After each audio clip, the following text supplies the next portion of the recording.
Today, the Supreme Court drew a constitutional line.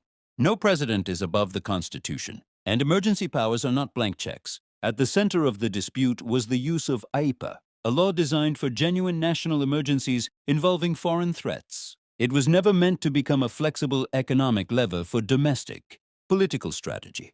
The issue was not simply tariffs, it was authority.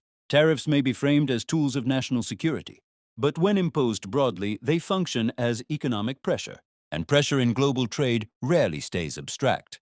It moves through supply chains, it reshapes prices, it lands quietly on households and small businesses. The court's message was structural, not partisan. Emergency powers exist for exceptional moments. When used outside that narrow purpose, they distort the balance between the executive branch and Congress. The Constitution divides power intentionally. Congress writes trade law. The president executes it. Courts interpret its limits.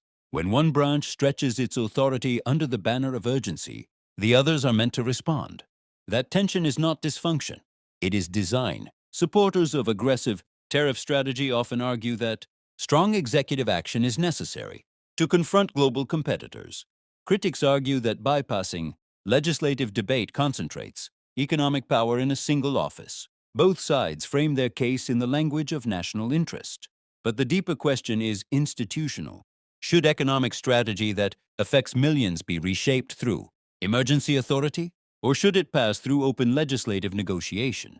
Because when emergency tools become routine policy instruments, the definition of emergency expands. And when that definition expands, executive power expands with it.